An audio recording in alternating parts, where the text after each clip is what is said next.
মধ্যপ্রাচ্যের যুদ্ধ পরবর্তী পরিস্থিতি সামাল দিতে নতুন এক আন্তর্জাতিক উদ্যোগের অংশ হিসেবে গাজায় শান্তিরক্ষী বাহিনী মোতায়েনের প্রস্তুতি জোরদার হচ্ছে। ইন্দোনেশিয়া জানিয়েছে তারা সর্বোচ্চ 8,000 সেনা সদস্যকে আগামী জুনের মধ্যে প্রস্তুত রাখতে পারবে।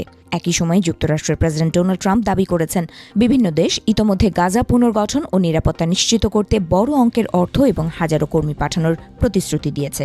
ট্রাম্পের প্রস্তাবিত গাজা পরবর্তী পরিকল্পনায় একটি আন্তর্জাতিক স্থিতিশীলতা বাহিনী গঠনের কথাও বলা হয়েছে, যা যুদ্ধ শেষ হলে গাজা উপত্যকার নিরাপত্তা তদারকি করবে। পরিকল্পনা অনুযায়ী ইসরায়েলি সেনা ধীরে ধীরে সরে যাওয়ার পর এই বাহিনী সেখানে আইন শৃঙ্খলা বজায় রাখা এবং পুনর্গঠন কার্যক্রমে সহায়তা করবে।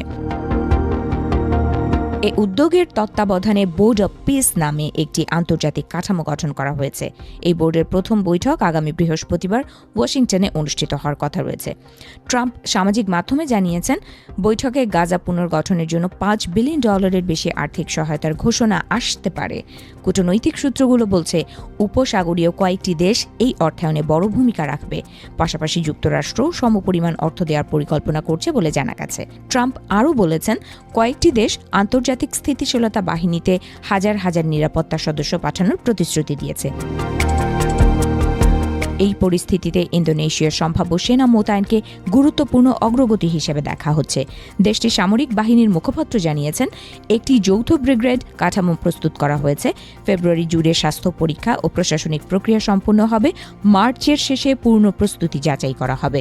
পরিকল্পনা অনুযায়ী এপ্রিলের মধ্যে 1,000 সেনার একটি অগ্রবর্তী দল প্রস্তুত থাকবে এবং বাকিরা জুনের মধ্যে প্রস্তুত হবে। তবে ইন্দোনেশিয়ার সরকার স্পষ্ট করেছে তাদের অংশগ্রহণ সম্পূর্ণ মানবিক উদ্দেশ্যে হবে।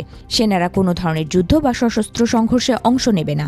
তাদের কাজ হবে বেসামরিক নাগরিকদের সুরক্ষা, চিকিৎসা সহায়তা এবং পুনর্গঠন কার্যক্রমে সহযোগিতা করা।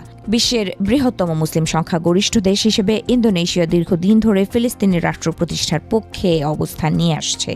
দেশটির সঙ্গে ইসরায়েলের কূটনৈতিক সম্পর্ক নেই, তবু বোর্ড অব পিসে যোগদানের সিদ্ধান্তকে জাকার্তা ব্যাখ্যা করেছে এভাবে যে এতে ভেতর থেকে ফিলিস্তিনিদের স্বার্থ রক্ষা করা সম্ভব হবে। বিশ্লেষকদের মতে আন্তর্জাতিক তহবিল, শান্তিরক্ষী বাহিনী এবং রাজনৈতিক সমঝোতা এই তিনটি বিষয়ে সমন্বয় না হলে গাজায় স্থায়ী স্থিতিশীলতা অর্জন কঠিন হবে। তাই আগামী বৈঠক এবং পরবর্তী সিদ্ধান্তগুলো মধ্যপ্রাচ্যের ভবিষ্যৎ পরিস্থিতি নির্ধারণে গুরুত্বপূর্ণ ভূমিকা রাখতে পারে।